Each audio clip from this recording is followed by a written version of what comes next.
There's a number that doesn't appear on your pay stub. It doesn't show up in your bank account, your employer has never mentioned it, your parents probably didn't either. But it is quietly, mathematically, determining whether you will be financially free in your 50s or still grinding in them. The number is 312. Remember, it will come back to it. Because right now, I want to ask you something that might feel uncomfortable. When was the last time working harder actually changed your financial situation? Not just your income, your situation, your net worth, your sense of control, the distance between where you are and where you need to be. Because for most people, if they're being honest with themselves, the answer is something like, I'm not sure it ever really did. You got promoted, you picked up extra shifts, you said yes to the project nobody else wanted, you stayed late, you woke up early, you built a reputation as the person who shows up. And you're still looking at the same number at the end of every month wondering where it went. Here's what nobody in your life has ever told you directly. Working harder is not a wealth strategy. It is a survival strategy dressed up to look like one. And the difference between those two things is the difference between building something and running in place while looking very busy doing it.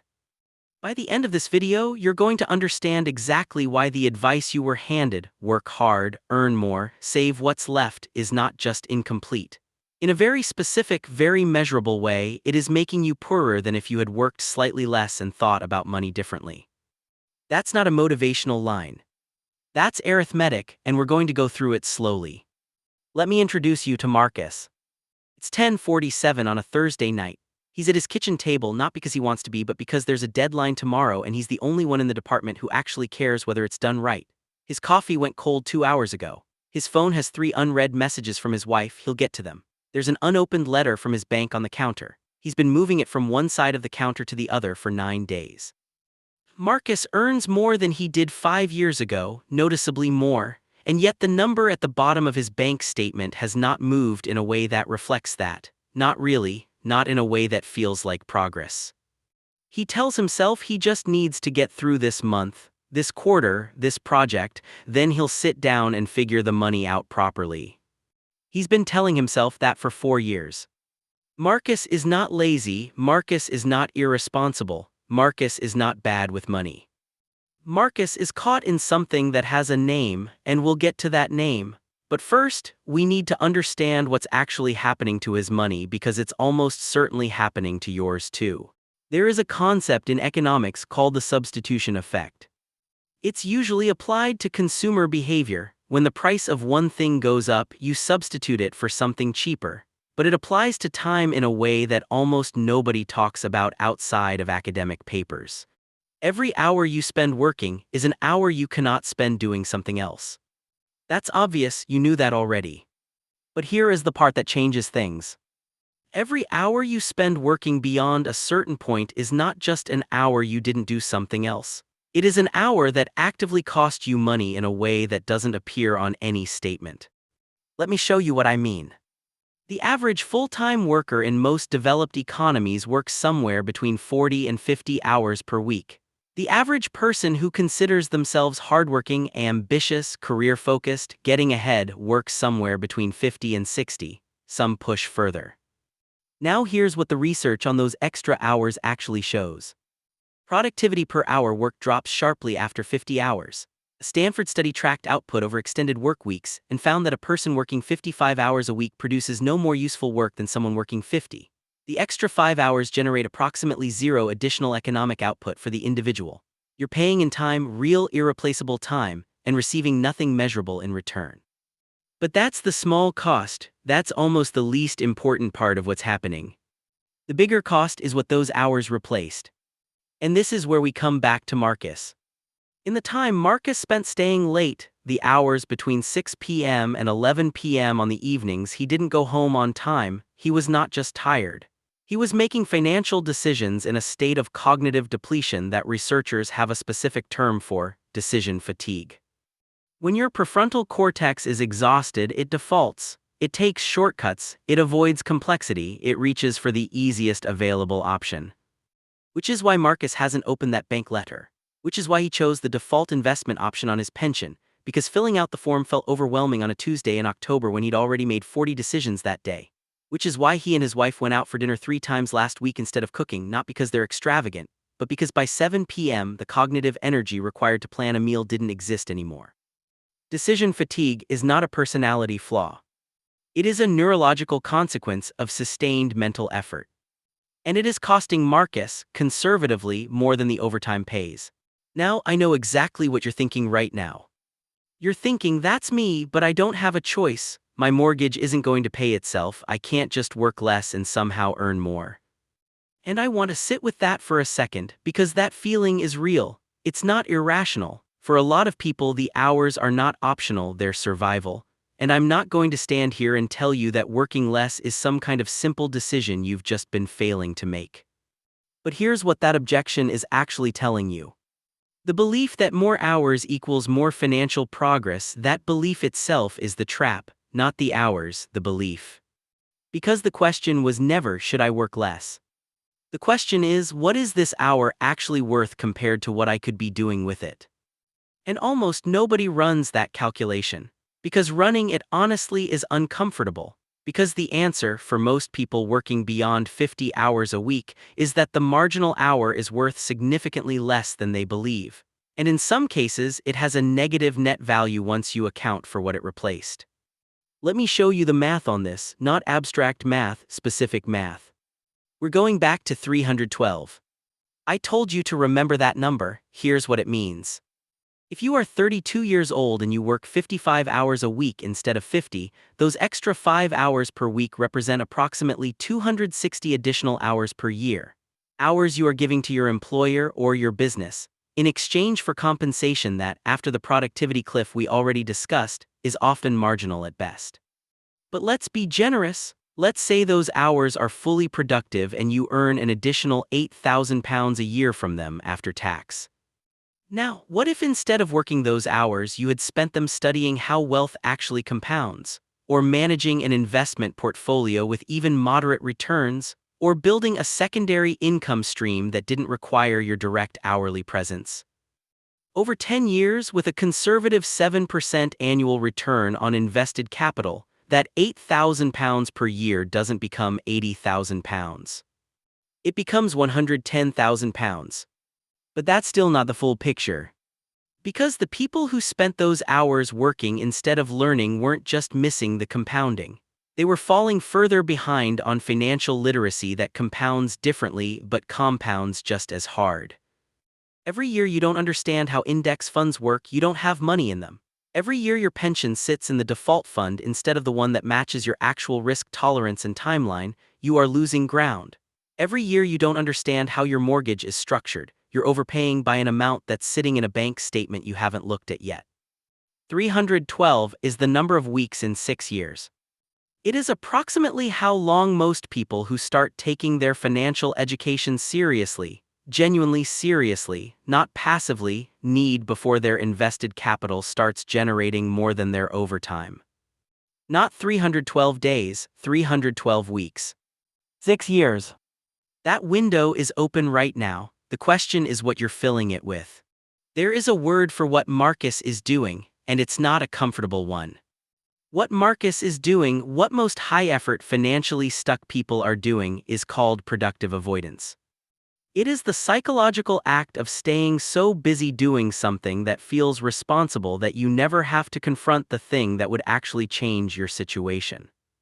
It feels like the opposite of avoidance. It looks like the opposite of avoidance. Everyone around you probably calls it dedication.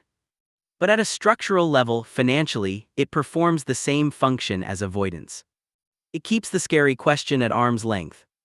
The scary question being, if I stopped running this hard, if I actually sat down and looked at my numbers honestly, what would I find? Most people don't want to find out, because finding out means having to change something.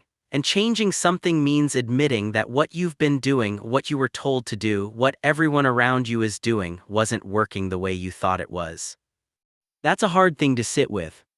But here's the thing about productive avoidance: it has a cost that compounds in the wrong direction.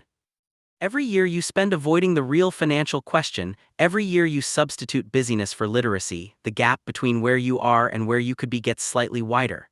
Not dramatically, slightly, quietly, in a way that's easy to miss until one day you do the calculation and the number is so large it feels impossible to close. We've covered the surface layer of why working harder doesn't build wealth the way you were told. Now we're going into the part most people never actually reach, the structural reason why the system was never designed to reward your hours the way it rewards other people's capital. There is a line in finance that sounds cynical until you understand the mathematics behind it. The first £100,000 is the hardest, after that, money starts doing the work. Most people hear that and think it's a rich person's excuse, a way of making wealth sound inevitable once you have enough of it, which isn't very useful to someone who doesn't. But it's not an excuse, it's a description of how compound growth actually behaves. In the early stages of building wealth, your labor is the engine. Your hours, your effort, your output, that's where the money comes from. There is no alternative. And so the instinct to work harder makes complete sense in that phase. It is rational, it is correct. The problem is that most people never consciously leave that phase. They stay in labor engine mode long after their capital, if they had structured it correctly, could have started contributing meaningfully to the process. They keep pulling the cart by hand when the engine has been sitting there assembled but never switched on. The structural shift that separates people who become financially free from people who remain financially competent but constrained is not income level. It is the moment when they deliberately, consciously redirect some portion of their effort from earning toward capital management. Not all of it, not recklessly, but some of it enough that the capital starts generating a return that shows up in their annual numbers. For most people earning a median to above median income, that shift can happen earlier than they think. Not immediately, but within a window, and that window is almost certainly shorter than their current strategy is accounting for. Let me bring Marcus back. It's 6 months later, same kitchen table, but the bank letter has been opened, not because everything is suddenly fine, it isn't, but because he sat down one evening when he wasn't exhausted and read it. And then he spent 2 hours over the next 2 weeks understanding his pension properly for the first time. He didn't work less, he didn't earn more overnight, but he redirected 4 hours a week from extra work tasks he was absorbing out of habit, not necessity, into understanding his financial position clearly. He moved his pension out of the default fund. He set up an ISA for the first time and started putting £200 a month into a global index fund. He read 3 things about how mortgages work and realized he could overpay by £150 a month and reduce his total repayment period by 6 years. None of that required him to earn more. All of it required him to stop filling every available hour with labor and give some of those hours to the thing he'd been avoiding. Marcus's income didn't change, his financial trajectory did. And this is the distinction that the work harder framework completely obscures. Income is not wealth. Income is a flow, wealth is a structure. And you can have a high flow pouring into a structure that was never designed to hold it and end up with nothing to show for the volume. Most financial advice focuses on the flow: work more, earn more, spend less, optimize the flow. But nobody sits down with you at 24 and explains the structure. Nobody shows you that 2 people earning identical salaries over identical careers can end up with a net worth difference of £400,000 at retirement, based purely on structural decisions made in their 30s, decisions that had nothing to do with income, effort, or discipline in the conventional sense. That £400,000 gap is not a gap between a hardworking person and a lazy one. It is a gap between a person who kept optimizing the flow and a person who built the structure to hold it. Now, one more thing, and this one is quiet, easy to miss, but it might be the most important thing in this video. Working harder doesn't just cost you compounding opportunity, it costs you the mental state required to make good financial decisions. We talked about decision fatigue earlier, but there's a deeper layer. When you are chronically overworked, when every week is a sprint and rest feels like falling behind, your relationship to money shifts in a specific psychological direction. You start spending emotionally. Not recklessly, not dramatically, subtly. The restaurant you didn't plan for because it was Thursday and you deserved it. The subscription you forgot to cancel because canceling it required logging into a website and you just didn't have the energy. The holiday you booked slightly over budget because you needed something to look forward to and the number felt abstract at that moment. The new jacket because the day was hard. None of these are moral failures. Every single one of them is a predictable neurological response to sustained stress. But they add up. Research on high earner spending patterns consistently finds that income does not predict wealth accumulation nearly as strongly as stress level does. High income, high stress individuals consistently spend a larger proportion of their income on comfort and convenience purchases than lower income individuals with comparable stress levels. The money flows out faster not because of greed or irresponsibility, but because the mental state created by overwork creates a specific and recurring need for relief. And the market knows this. It is built to serve that need efficiently, expensively. Every premium convenience product, every delivery service, every subscription that saves you 20 minutes, every item marketed as a reward for the hardworking, all of it exists to capture the spending that a chronically overworked person will make on autopilot.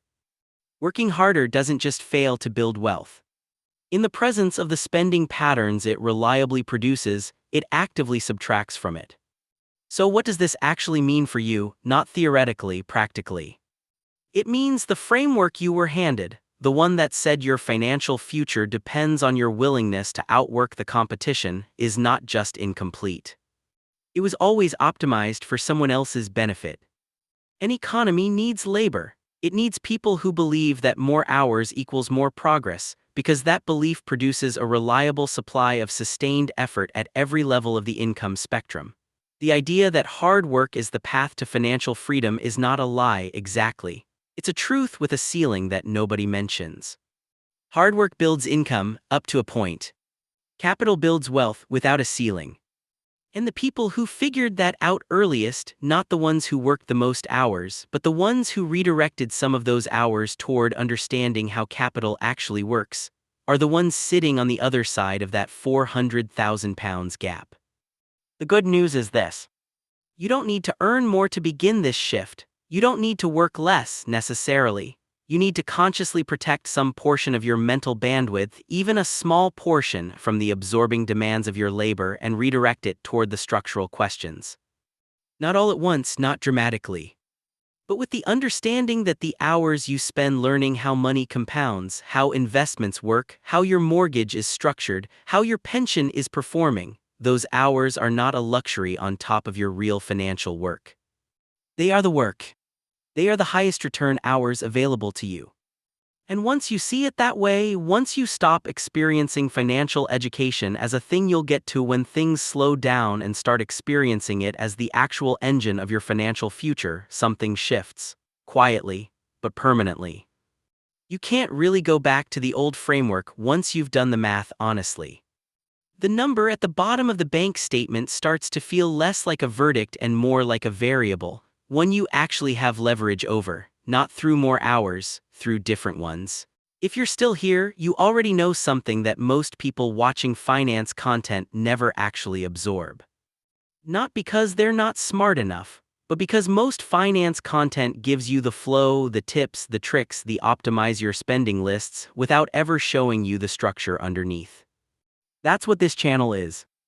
Not motivation, not generic advice. The actual picture, the actual numbers, the actual psychology of why money behaves the way it does for real people in real situations and what the people who figured it out actually did differently. If that's the conversation you want to keep having, you know what to do. And the next video picks up almost exactly where this one left off. Because there's a specific structural decision, one most people delay by an average of 7 years, that is responsible for more of that 400,000 pounds gap than almost anything else we talked about today. It's quieter than you'd expect, and once you understand it, the delay stops making sense.